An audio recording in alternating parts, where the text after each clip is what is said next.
Hi, friends, and welcome back to APIs You Won't Hate. My name is Mike Bifulco. I'm one of the co founders of APIs You Won't Hate. And of course, podcast co host and an occasional friend of Phil's. We get to catch up and talk about API stuff when I can find him wherever he is in the world. But today I'm excited to sit down and chat with a new friend of mine. I'm here talking to Allan Knabe about what he's building with Apiable and really excited to hear your story. Allan, thanks so much for joining today. How are you?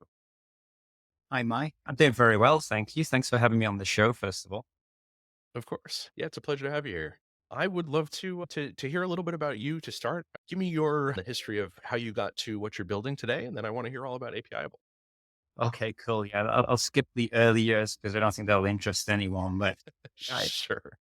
I guess, the origin is like starting at university, studying information systems, which is code word for not very good at programming. I think, everyone else were, software engineers, but I would write code that was like 1 page long or something like this. A real software engineer would come along and say, okay, you know what, write that same thing in one line, right? Kind of like the penny click that I needed to be a little bit more diverse. So information systems, where I kicked it off with my computing career.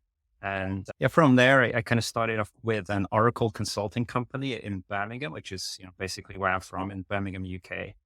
And great years, had some like really good fun in like these like very small teams of like 10 people. It's where I really love to be, where everyone's working hard and you can see like what you're achieving. So good fun there. But ultimately, I left for a bigger company, Fujitsu Siemens Computers, mainly kind of back-end development type tasks and Oracle databases and all this kind of stuff that were, popular in the early 2000s before moving on to being a Siebel consultant. So I don't know if anyone's known what Siebel is, but Siebel CRM was really big in the 2000s. And Sure, yeah. yeah, I It's think been a while since I've heard that word. Yeah, yeah, Siebel is massive, right? And then Oracle it bought was. and kind of they disappeared a little bit, but there are still some projects out there. But I kind of I sank about 10 years of my life into Siebel that I'll never get back somehow, right? I don't know. For people who don't know where it is, it's basically before you had Salesforce, you had Siebel, and instead of programming, they gave you like this tools console, which basically just toggle switches. You toggle them on and off, right? And it would just, I'd say feature toggles in code that you could never see, right? So like this black box, and you had no real idea what was going on. And sometimes you would just Yeah. kill performance, right? Because you were doing some sort of how to join and behind the scenes. Not nice stuff, if we're being honest. So my API story kind of started when I left Germany. So I was in Munich for 10 years and I went to Swisscom in Switzerland. So Swisscom is like AT&T basically, but in Switzerland, and joined the API team. So I moved across to doing APIs, and well, I was a world of difference, right? The API team, is really young, fresh, cool thing to be doing. We were having like hackathons, and it was really like genesis about 10 years ago now, like when the API started to really come onto the scene. It was a really, really cool time to be working in APIs. Really cool. Yeah, that's an interesting time to be getting into it. There was sort of this like renaissance of people kind of having this realization that they can go in and grab things from services they want and like kind of assemble products from whole cloth based on just little bits and bobs of services round and about. And that's definitely where the modern conversation of how do we build good things and like how do I behave properly as someone consuming or building these APIs started. That's really cool. What interesting timing. Yeah. Yeah. It was really cool. And it was like, I think RPG pre-acquisition by Google at the time, right? So it was still in like startup mode, as it were. And, we Yeah. got to go across to San Jose and meet with RPG and go to the I Love APIs conferences and all of this stuff. And it was a nice time, really great time to be getting into the APIs. I think nowadays we're maybe a little bit more mainstream, although there are a lot of API companies coming out now, like startups like my company Apiable, right? We're startups and we're entering this space and kind of sitting over the top of what these more traditional players are. Yeah, and that's a perfect segue. So, what's the elevator pitch for APIable? Okay, well, the elevator pitch for Apiable, I mean, if we think about when we came up with the idea, it was also at Swisscom. So my co-founder is a clever guy called Alexander Schalner, and he was working with me in a squad, as it were. We had like this Spotify squad concept going. Again, it was 10 years ago when it was mega popular. And we led a team of like 10, 11 developers together. And we had a great time. And that was amazing fun.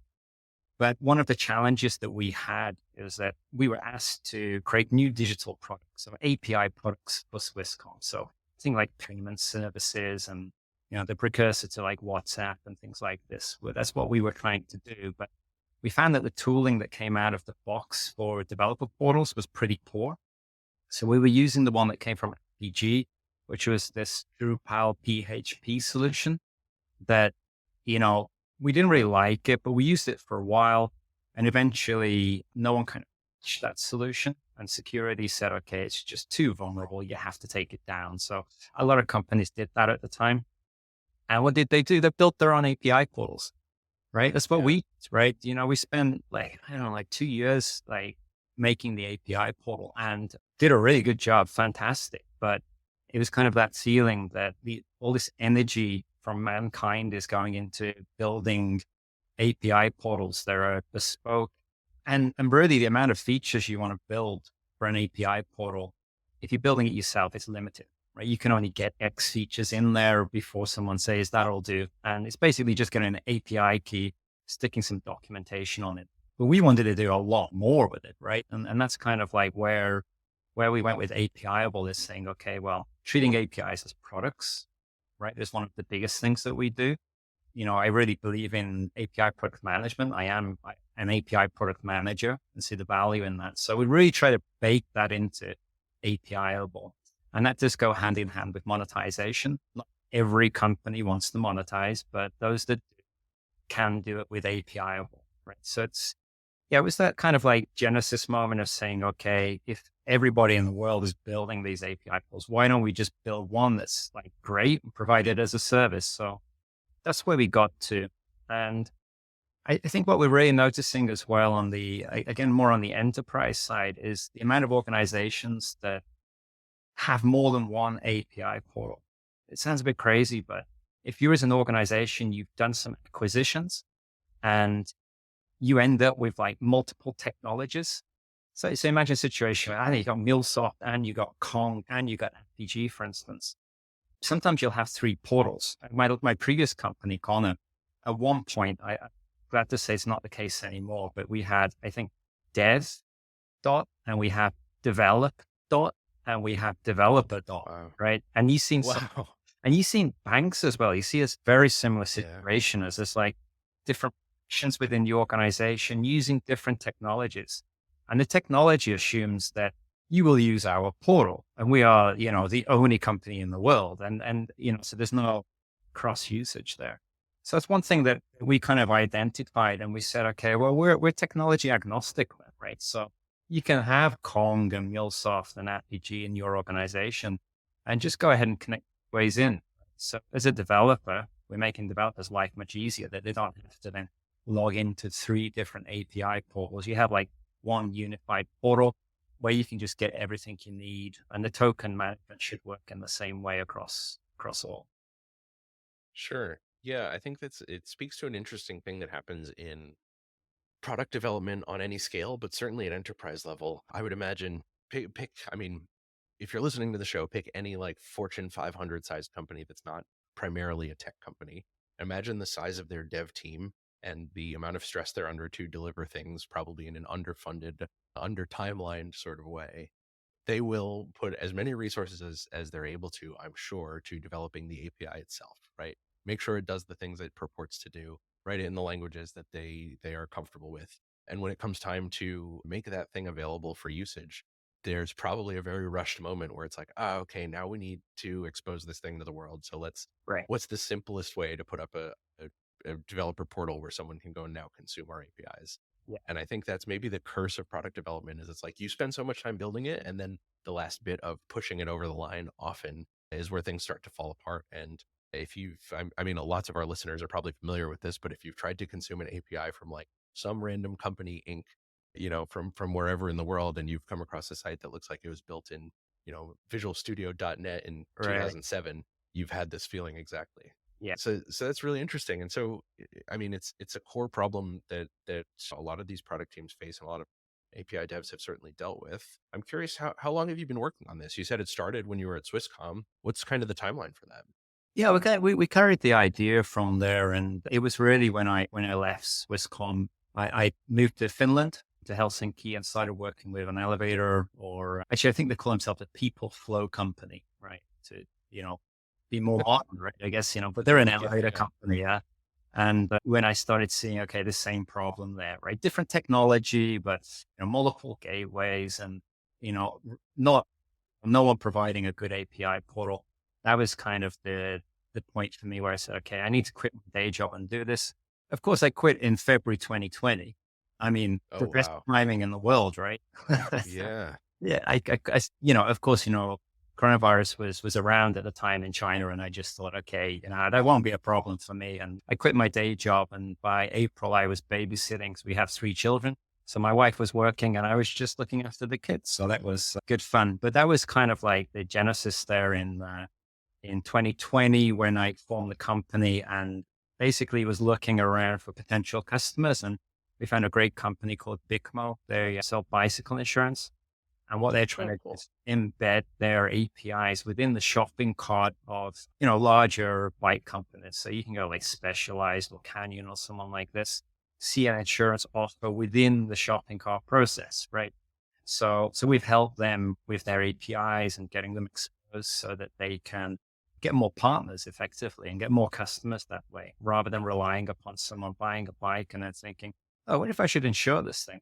Right? Because that never happens, right? But if it's in the shopping cart process, you're like, oh yeah, I can do this, $50 a month, whatever, and put it in. Yeah. So yeah, so we built like out the first version for Bicmo, which is kind of like a small and medium sized company, which is good because we could do like, the base and work with them to get that done. And so we were building it like basically 2021, 22, we got funding, and 23, we basically perfected products. And then we have a bunch of customers working on it, from like smaller startups. We have a startup in Canada that's called Pirate Weather, and they've got now, I guess it's something like 8,000 developers using the portal, which Wow. is amazing. Yeah. But taught us something about scale within the product as well. So that gave us some work to do. So there's Pirate Certainly. Weather. Yeah. And Yeah. Wow. so we basically we've onboarded these guys, and that's where it kind of came in. And we've been working on it for, yeah, some years now. We've probably been working on the product too long. We should have, gotten out the door sooner, but we wanted to make it like really feature complete. So want to make sure that it has like the, great API products that are monetized. And one of the features we just added actually that I really want to bring out is the API catalog, which is more like an internal developer thing. We came across quite some customers who have so many APIs, like thousands of APIs, and they're cataloging them in an Excel sheet. So Wow. Yeah. imagine you're a developer working in an organization like this bank we were talking to in South America. And if you want to know what APIs the company has, and which one to use for any specific case, you got to be searching an Excel sheet, right? And no developer in the world wants to search an Excel sheet. Nobody wants to search it. So we put together this API catalog, which effectively, because we connect into the API gateways, we can retrieve a list of all the APIs available in that gateway, and then list. Now, if you've got like just one API gateway, maybe that's not so useful, but we find that, especially in enterprises, they can have like up to 100 API gateways or more, right? Yeah. Especially if they've got lots of regions. Again, different technologies coming into play, Kong versus Apigee and so on. But having like this one unified API catalog is being really helpful. That's like one of the features that we didn't intend to build, but it was the most requested, and it was actually kind of easy for us to build since we already did all the integration work to the underlying API gateways. Yeah, I think that fits pretty cleanly into the like problems worth solving that a lot of certainly enterprise scale companies will never dedicate time to. If the thing is working and someone can find it in the Excel spreadsheet, like dust it off, problem solved, we'll call that good enough. But I'm sure, especially if you've been able to build a solution that's reasonably plug and playable from there and to make life better. There's clear value add, especially if they see, API usage picking up or whatever monetization picking up, whatever the metric is there. I think there's lots of ways to measure that. So, can we talk a little bit about I guess the like major features that Apiable provides today? It sounds like there's obviously the gateway product and the catalog.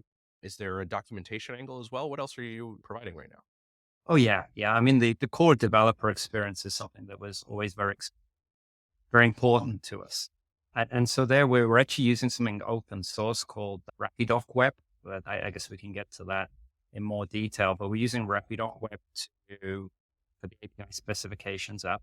We were going to build our own documentation tool, but then we found this and said, okay, look, it's absolutely fantastic. We'll go ahead and use that. So we put that in there for, developer documentation.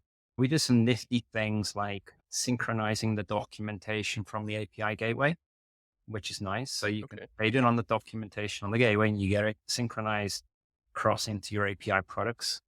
Some of the other things we do as well is we really tailor the documentation for the subscription you're using, right? So sometimes you see like an API specification, which is, 50 pages long, and you have to try and work out as a developer, which parts of it are relevant to like your use case that you should be using, right?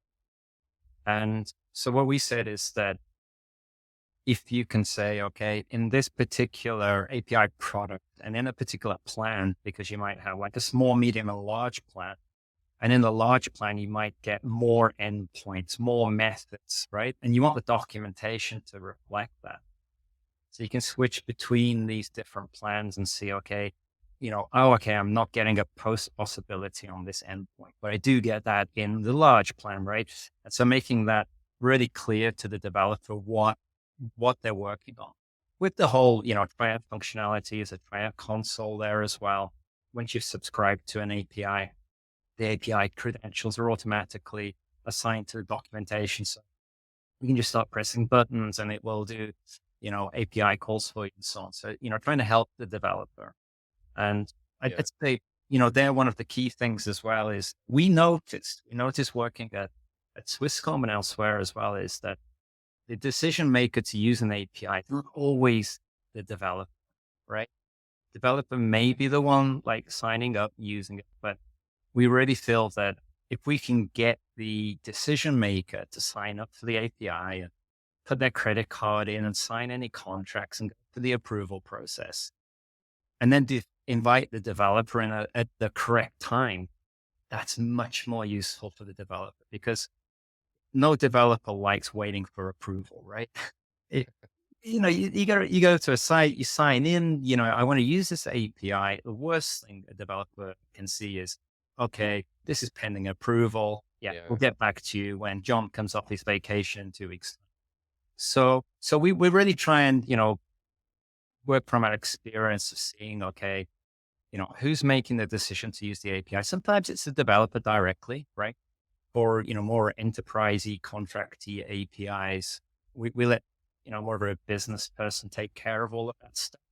And then just say, okay, within the team, inviting the developer to work on the API. And then they just, get straight in.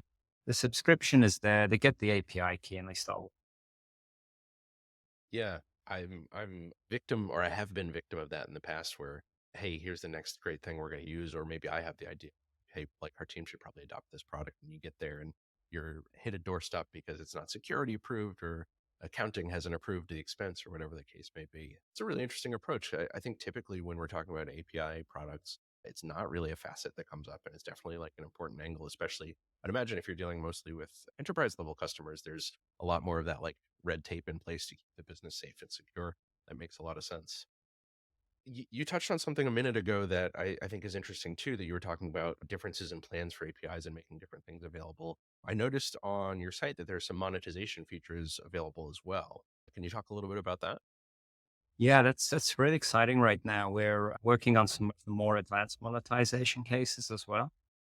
At the moment, we've got, more of a like standard subscription base that if you subscribe to use these API endpoints, you can use them for, I don't know, 10,000 times a month, 10,000 API calls for $50 or something like this. So that's kind of where we started, and a lot of our early adopters have used this, but we're getting into some cases now where we're doing more usage-based pricing, which is what people expect with APIs, right? So per API call, we're going to charge you $1 or whatever it is. The caveat there is that we we are not a proxy to the API, right? So we do not get involved in like the networking layer of your API. We leave that to the Mhm. API gateway. So unlike some other solutions which proxy everything and add latency, we don't do that. The downside of that, of course, is that we then don't get to count the number of API calls. So we have to do that afterwards via the log file, which is what we're working on right now. We hope, I mean, maybe even by the time this podcast comes out, we'll have completed this.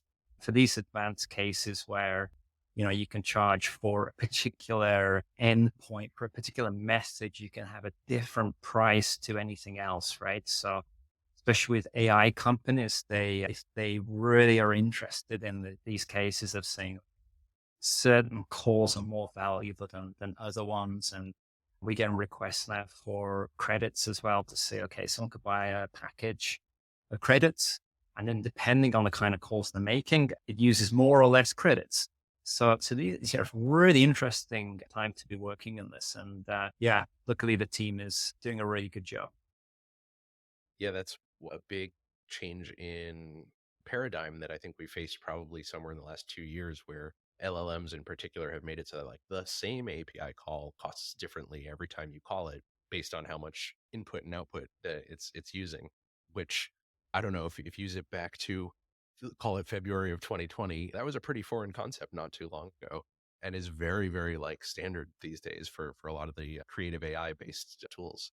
So really cool to see being able to support that.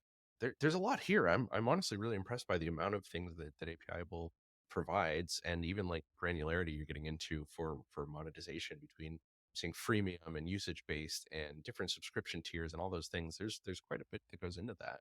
Can you tell me a little bit about what it would be like for a team that's interested in using Apiable to adopt Apiable? What does the integration process look Well, the integration process, we really tried to make it as simple as possible. I know everyone says that, but we saw like when we were at Swisscom and elsewhere that there are products you can get and you can do a lot of your own development to integrate, etc. And you're ready some weeks later. But we had, I mean, if we take just that one case of Pirate Weather, very small company in Canada, I think they were up and running in an hour or something. They just connected their Amazon API gateway, which you can do with a role, right, in Amazon, 10 minutes to connect that. And once you've got your APIs, well, then you just need to, put a pretty picture on it and say how much you want to charge, basically. And it's kind of working.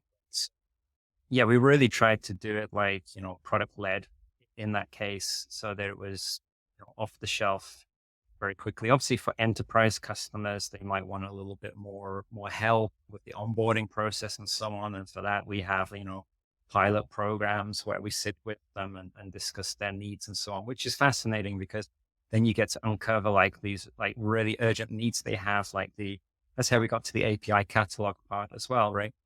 Just by talking to, people who wanted to use it and then figuring out that actually they want a catalog to see all their APIs, right? And being able to add that quite quick. But it does drive my development team insane because it's just constant feature requests, from me. And I like? Sure. apologize to the team if they're listening to this, but I do keep like a constant flow of new features coming in. So at some point I have to stop and we just need to tidy everything up. Well, that's the joy of building a product that people want, is that there's lots more ways to use it that come up along the way. So one of the interesting things about the product you're building then, and from what I'm hearing, is that APIable is probably from the implementation standpoint of the dev teams that are integrating with APIable, you're sort of language agnostic, right? There's really just needs to be able to point to and to understand the sort of the shape of a gateway. Do you find yourself working with particular, I don't know, flavors of team more often than others? Like, do you find that Ruby developers come to you or Rust developers or something like that, or is it coming from all over the map? It's all over the shop, to be honest. We get everything come through. And at the moment, we're getting all shapes and sizes of company. um, come across. It's obviously really interesting working with startups and them getting like Python requests and stuff like this. It's really interesting when they come along because they they want to get going immediately and have it finished in 2 weeks, and they don't mind giving you 100 requests at the same time. So very useful speaking to those guys. Very useful. The Yeah, enterprises, first of all, you have a conversation for 6 months with someone who's not actually ever going to use the portal. And then you get to the real team who are kind of using it and connecting gateways and stuff. There's two different worlds, but yeah, in terms of like, sure. languages, it's a huge chasm. Yeah, oh, I can imagine. What about open source work? Are you doing anything with open source projects? Well, they hinted at Rapid.doc is one that we use within our product.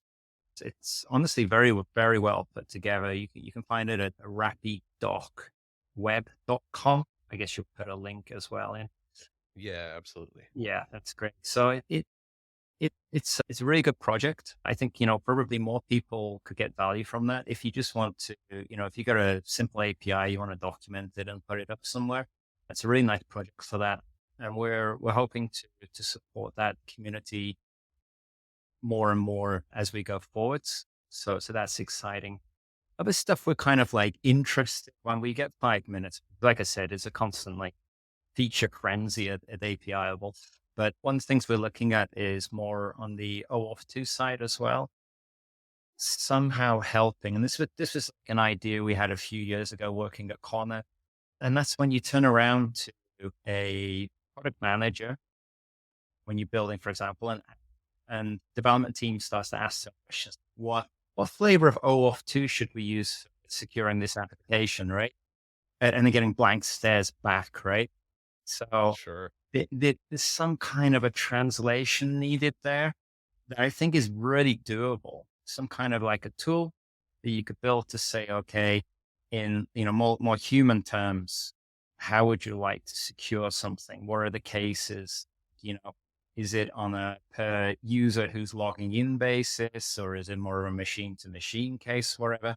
So some kind of like maybe just utility that you go through that flow and out of it comes like the correct OAuth flow or, JWT, what you should be using as a technology to secure it for that given case. So that's kind of one open source tool that we would like to put out at some point because OAuth 2 is, well, it's developery, right? And it doesn't It's a translate lot. very Yeah. well. You can't send, we've done this, right? We've sent like business people the O2 specification and said, yeah, just choose the right flow, right? And they've looked at it and go, oh my God, this is crazy. So, so there's that kind of thing there. The other one that we would like to look at, maybe get a chance this year a little bit more is to say, okay, how green are your APIs? Right. So I'm sure Phil would be interested in this one as well. But we're in a very Okay. good place since connected into all of the API gateways across the organization.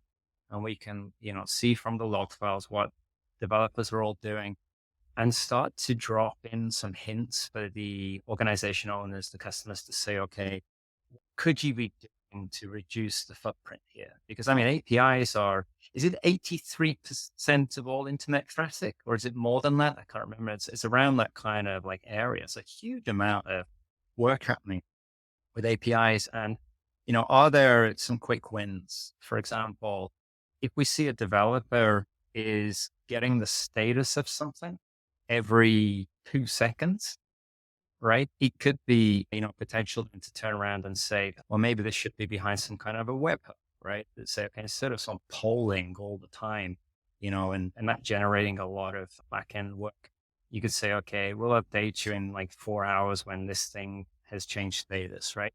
So like an immediate idea, but I'm sure we could uncover like a lot more to say, okay, just, let's reduce the number of API calls if possible. And also not forgetting the load on the back ends as well. Yeah. Oh, that's a really interesting product angle, and you're certainly well positioned to be able to advise on that, given what you must know about how gateways are deployed and consumed and all that.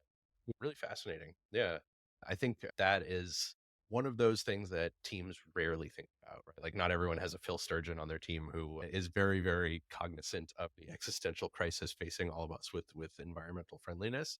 And it's hard. It's something that's subtle, right? Like it seems really simple to make a polling call and like, yeah, every 2 seconds we're sending a couple of packets across the web, but like you stack that up for a day and a week and a month, and you're putting a lot of energy through the wire that doesn't necessarily need to be done there. That's super cool. I like That's that. that's Oh, sorry. Go ahead. No, I was gonna say it's actually it's probably an entirely new company and product of its own, right? But that's if someone wants to run with this idea, go for it. Yeah. Again, my team hate me because I always have these crazy ideas and they implement. So, I like it. I'm into it. Well, I will make absolutely sure to drop your GitHub organization in the show notes as well if people are interested in following the open source and exposed to code and projects that you're working on the web. And certainly, if folks are interested in chasing you down for working on some of these projects, there'll be ways to do that there too. Let's talk about what's to come for you. What is Apiable looking at building next? What are the things on the horizon that are exciting for you? yeah, I think I already touched on kind of like these features coming in, advanced monetization cases. Also, along with that, the analytics that we can get to say, okay, how are you using the APIs? A little bit this like green thing is in there as well. Of course, when we get to see, okay, what you're doing with the APIs and are developers, signing up to use your API, but then not making the first API call? Or were they a regular user of your API and suddenly dropped off and things like this? There's lots of very interesting things we can do there as well. But I think we're pretty much like feature complete other than that. We'll probably add more API gateways. We support Amazon API Gateway and Kong and Apigee and Azure. And so we'll probably add some more API gateways this year. Lots of people on like MuleSoft and stuff like this. So we'll add those in. But that's yeah, we need to not do more features. Go on, Tom. Yeah, features versus focus is a perennial startup founder challenge. I get that. Okay, so what about your team? Are you expanding? Are you looking at hiring? Okay, so we're currently going through our seed round. So we're doing another raise at the moment. And as soon as that's complete, then yes, we will be looking for developers to join the team. Especially we have need for DevOps type people, site reliability engineers to take care of the infrastructure because there's a lot of moving parts. We opted for a single tenancy application, which is great, but at the same time takes a lot of maintenance and looking after. So that's definitely one role we'll be looking for in the future. Got it. Yeah, that's another link I'll have in the show notes is the correct sort of URL for careers or job listings for able to. That's great. So before we wrap up, Ellen, where's the best place for listeners of the show to go to find and to chat with you if they're interested? Okay, I spend most of my time on LinkedIn. I'm not cool enough to be on X, so I'm mainly on LinkedIn. Other than that, just come to the website and then just throw in a contact request or something and get a hold of me that way as well. That's great. And just so that we say it out loud, what is the website? Apiable.io. So you can think of it, we make you API able, or you could be asking a question as a developer. When you look at some code, you can say, is that API-able? I love it. Again, another one of those things we'll drop in the show notes. And Alan, thanks so much for joining me today. It's been a real pleasure. I'm super excited about what y'all are building and happy to have you come back on the show anytime if you're, rolling through new feature announcements or there's some, environmentally friendly things we want to get into for a deeper conversation. I'm happy to do that too. Super, super cool to have you here. Thanks for joining today. I appreciate it, Alan. Yeah. Thanks a lot, Mike, for having me on. Really enjoyed it. Of course. Yeah. Take care. Talk to you soon. Thanks. Bye.